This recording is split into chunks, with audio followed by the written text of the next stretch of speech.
Evening everyone, and welcome back once again to Vicious Rants. And of course, I'm your host, the one and only, often imitated, never duplicated, backyard superstar Tim Vicious. And well, doing Raw. This one was in England, one of my favorite times of the years when they have Raw over in the UK, because the UK crowds are something in and of themselves. And I know some people are going to say, oh, the Raw crowd was trying to be like the crowd at the Izod Center. Hey, dumbasses, hate to break it to you, but, the fact is, that crowd was at the Izod Center. So it's not they were trying to be, they were doing what they were before. So anyways,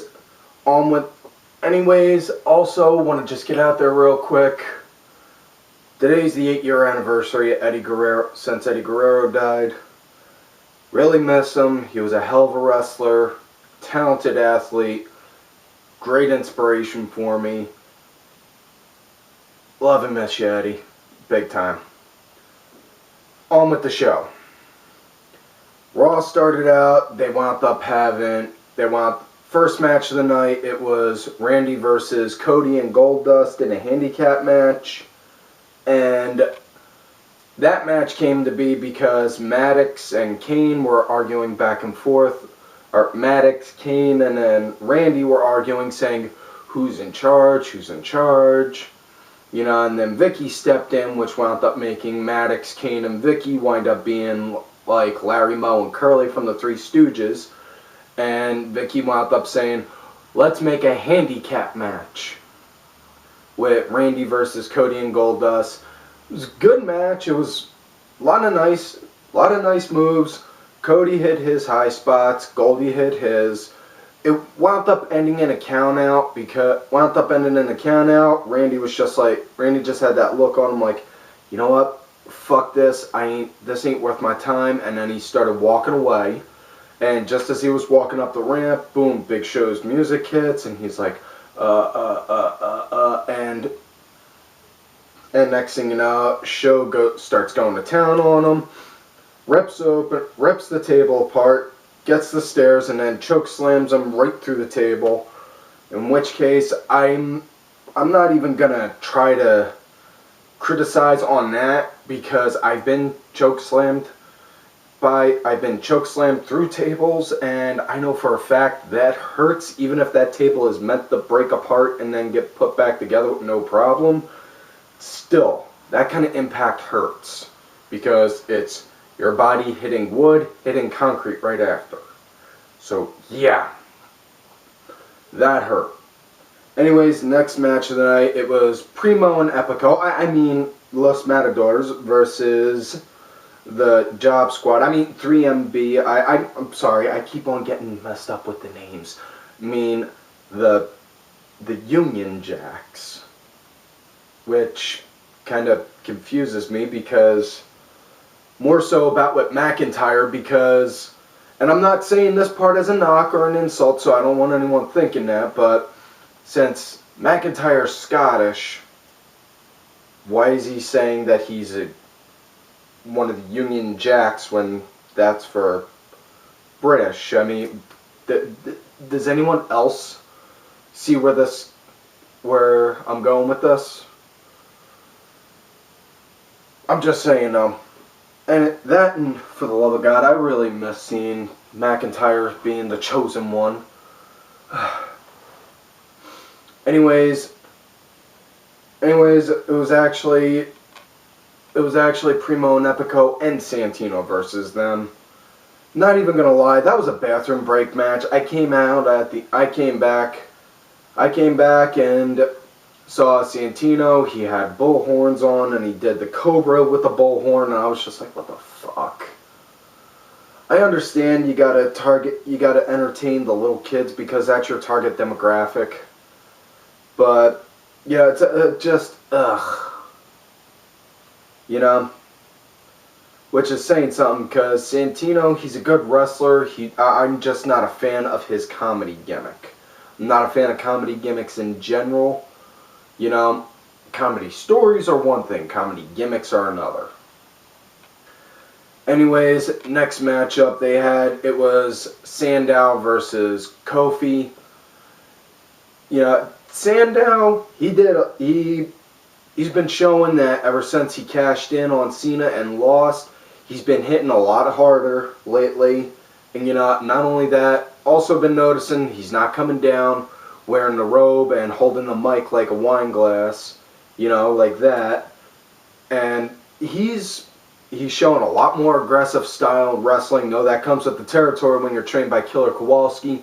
You don't believe me? Look at the stuff Triple H did. He was trained by Kowalski. And if you don't believe me from there, just watch Killer Kowalski matches in general. I grew up watching matches with him. Probably one of my favorite ones was Killer Kowalski versus Bruno Sammartino. And even though Bruno won that match, the fact is Kowalski was just flat out vicious. But but Damian, he's shown a lot more of an aggressive side, a lot more heavier edge on him. Like now he's got a chip on his shoulder saying that he was robbed and he was screwed. So I'm looking forward to really seeing on how they're going to play with this. Even if they don't move him into the World Heavyweight Championship, chase right away. What I'd like to see is him getting moved in like more towards being one of the top tier guys, even if he doesn't have to win a title. Because good case in point, top tier guy that never won a title, a good top guy that never won a title, Jake Snake Roberts. But anyways, Sandow wound up hitting the new finisher, the You're Welcome, and it's You're with the apostrophe R-E, in case any of you grammar Nazis are wondering. He hit that. I kind of missed the I believe it was called the Terminus or Dominus. Either way, that neck breaker he had. I missed seeing that, but no problems. Anyways, next matchup, it was a title match with Curtis Axel putting the Intercontinental title on the line against Dolph Ziggler. Again, much like last week, I was really torn because I am a fan of the son of Mr. Perfect. But at the same time, I like to see the man who should be the son of Mr. Perfect win. So it was Mr. Perfect's son versus the guy who should have been Mr. Perfect's son for the Intercontinental title. It was a really nice, hard-hitting match. And it showed with Axel having that, okay, Paul's not here, what should I do kind of bit. And the way that they were playing, the way that they were doing the commentary with it, saying that Heyman's not here, so Axel doesn't have his guidance. It was really nice to see him. Yeah, I was really liking on how this all went. It was a good, solid match. Very bad finish. Axel wound up doing the neck breaker. It just felt like it. Nothing against Axel's finisher itself. It's just it didn't feel right for the match. Like he just picked him up, grabbed him, and then boom, hit the neck breaker.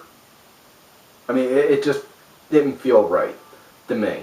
It should have felt like Ziggler should have tried to fight back, do that last little bit of effort, and then Axel, then boom, hit it. But anyways, next match, it was one of the ST Divas, the one Bella that got the boob job, whichever one she is, versus Tamina Snuka, or as I like to say, Big Mama Cool Snuka. Because, she's pretty much like the woman's Diesel. She just needs to grow a little taller and to be able to go over the top rope. And then next thing you know, you can have AJ really be Shawn and her be Diesel. But I was not impressed with it one bit. I know the one that got the boob job's the one that's fooling around with Cena. So really, all I can say is she's really showing because she's actually using less wrestling moves. And the crowd was completely dead the whole time. I mean, I don't know if that was because the producers were killing the crowd chants or what, But, you know, I mean, it sounded like there was an empty arena. And it, I'm not a fan of the women's division just cause on how they're going with it, and this is the cold hard truth. You know, ever since that damn stupid ass reality show ever came to be, all they're doing now is promoting those girls. Whereas you got women with talent, real talent, busting their ass and not getting a single ounce of credit where credit's due. Because you got girls in developmental like Charlotte and Paige and etc. that can show day in and day out that they can and will not just take the ball and go with it, but take the ball, go with it, and set the fucking bar higher than anyone else could. But instead, you got them working in Florida and for whatever, God knows whatever reason, you know? It's where, as opposed to having ones that like Ava's got herpes on TV, having her head having like a frickin' red, having it like look like having her head look like she was used for a damn tampon, doing moves that my 4-year-old could do a hell of a lot better. You know, it's saddening and it's disappointing because, and I'm not trying to sound pervy saying this, but I have been a huge advocate and supporter for women's wrestling for a very long time because they got it a hell of a lot harder than guys do because it's mostly a male-dominated sport. When women wrestle, they expect the automatic stereotype is supposed to be girls with big boobs, nice ass, and built like a frickin' twig. No, that's not always the case. And, you know, you got girls that have real talent. They need to get pushed. They need to get put on TV. And they need to show that they have what it takes. Because if you got some 7 or 8-year-old little girl watching WWE, next thing you know, and they see that, and they think that's women's wrestling, that is bullshit. Because you know what? I will go and I will get a DVD of Shimmer or anything and prove to them this is what real women's wrestling is instead. And now that I'm done with my rant on that part, next match of the night, it was Tyson Kidd with whatever the hell that was that they considered as his new ring music versus Fandango, and the crowd wound up going crazy the second Fandango's music hit. Yeah, that was to be expected, in which case, ever since then, I've had the Fandango song going off in my head non-stop, so like I said on the first rant after Mania, thank you, and at the same time, I hate you. But, either way, it was a pretty okay match. I was fairly impressed, but seeing Fandango win was the real big shock for me on it. More than anything, you know. Next up, it was a handicap match that got set up by Maddox. It was the Real Americans, Cesaro and Swagger versus John Cena. Of course, Cena comes out. God bless the UK crowd. They gave him the kind of cheers that I would. Although I can't quite think on how I would exactly say it. What way would it be again? Trying to think. It's on the tip of my tongue. Anyways, it was fairly impressive match. They really like seeing that they're having the Real Americans actually show more of an effort and more hard hitting instead of just doing a few cheap pops, doing a few high spots, and then doing "We the People." No, they're actually showing that they can actually do a fight and do a match, which, you know, I'm actually really thankful for. You know, I was disappointed at the fact that there was no Cesaro swing. So now, my big thing was, if Cesaro doesn't swing, we riot. That's what I kept putting out on Twitter that night. Anyways, big shock, Cena won. Ooh, yay. Next thing you know, Del Rio came in, started working on Cena's arm. Yeah, to be expected. Next matchup, Ryback versus R-Truth. And, wait, this Ryback versus R-Truth. That means Ryback should be winning this, right? Since it's going to be a squash match. Wrong! R-Truth won, which was a bit of a shock, and my head exploded when I saw that, because I did not expect it. Though the big thing I am really more so surprised with than anything, R-Truth came out doing his rap with the "What's Up" thing, and he wound up ripping on Ryback's teeth and made a reference to the UK with that. I know that's a bad stereotype, but really? You expect to keep face while you rip on the crowd? I mean, I don't see on how that works. Anyways, next matchup was Big E versus Del Rio. This is good because, like I was saying with Sandow, they're showing that Big E can do these kind of matches. I would like to see Big E get put in a title chase, whether it's with the Shield or with Axel, something. Because you can work it either way, Especially since after the last pay-per-view, Big E got what you could say that he got screwed out of winning the U.S. title, or you could have him going after Axel because Heyman said that he was a new guy and didn't know anything, things like that, But I would like to see it, and for as big of a guy Big E is, he can move in the ring really good, which is very impressive. That's why I'm really looking forward to seeing where they're going to go with him. Anyways, main event of the night, and before I say anything on it, all I'm gonna say is, if you go on Google, do an image search, do a South Park search for Randy from South Park with Randy Marsh ectoplasm. You just see that picture of him, like, that pretty much sums up on how everyone was for that main event, because you got CM Punk and Daniel Bryan versus The Shield. So, in which case, all I can say is, you can thank Ring of Honor for this main event now. Go ahead, thank them, I'll give you a minute. Okay, beautiful, beautiful match.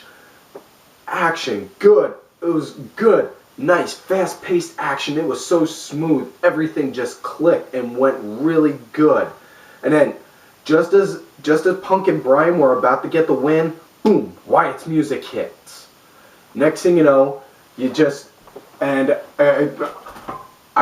already all know, I've been a huge mark for the Wyatts since day one when they came on, since they came on the scene. And just seeing the way they did it, they came out, next thing you know, that look Punk and Bryan had, like, oh damn, shit's about to get real. They crawled out of the ring. Next thing you know, you see Ambrose getting in the face of Harper and Owen, and Seth pulling him back. Yeah, this is me marking out now. You had the Shield getting ready to fight the Wyatts, and it was just sheer. It was like last week I said there was something that was a big disaster. That wasn't a beautiful disaster. This was a beautiful disaster because you had the unstoppable force meeting the immovable object and colliding and getting two things that everyone really liked seeing go right then and there. Because you had this faction looking to fight this faction to go and take out these two guys. That was perfect. That was beautiful. And then next thing you know, right out of nowhere, you got Cody and Goldust coming out to take out the Shield, which they still have a good, legit feud with on screen. And then the Usos, who they also still have a thing with because of the titles. And then they all got rolled together. Now, what I would like to see is that they have the Shield and the Wyatts have to go together in a Survivor Series match against Punk, Bryan, Goldust, Cody, and the Usos. But sadly, we're not. Because, like they did last year with Survivor Series, they had the chance to make something beautiful, make something amazing, and make Survivor Series mean something besides the fact that that's the night that Vince screwed Brett. They give us just a regular tag match with Punk and Bryan versus Owen and Harper. Which, I'm not going to complain on that part, but the fact is, they could have done that, and that would have been so perfect. But instead, what do we get? We get this shit. It's still good shit, but we could have had better. You could have had Survivor Series mean something. Make one of the big four actually stand out again, you know? But instead, what do you get? You give us that. It's... And people wonder why and this is why the tag team division doesn't get taken serious. Even if Survivor Series is just a one-night elimination thing, you know, it helps set, in my opinion, it helps set the stage on how tag teams can work. Because if you got guys that don't normally tag team in a tag match, that can help them work tag matches. You know? But yeah, anyways, that's all the time for this episode. So don't forget to like the video, subscribe to the channel, go back, watch all the other episodes. Look for me on Twitter at TimVicious. Look for my backup account because I get put in Twitter jail every now and again, Tim_Vicious. And make sure y'all check out all these cool ass cats right here on Twitter. My brother from another mother, James Steer JX2001. That Roxy Girl _ it's V bitch. James, Roxy, and Vicky all got their own YouTube channels. Make sure y'all check them out. I am Danny Sunday. Excuse me. Mucky Morris, Helen Robinson 82, Meow _Cakes, Jerry Soriano, Team Custom Made, Cranky Asshole, Stacy Impact W Fan, Legion Lady Aaron, Legion of Nerds. Also, don't forget to check out Axel Mulligan's blogs on Raw, SmackDown, NXT. He does pay-per-views also. Really good, really good. Reed, very well-educated fan. Always love having conversations with him on the sport. Also, don't forget, you can look on Twitter for Jose Skullmageddon. He does reviews on games. He's also very well-educated in wrestling. Always a pleasure to have wrestling conversations with us as well. And, like I keep telling y'all, you love me great, you hate me, fuck you.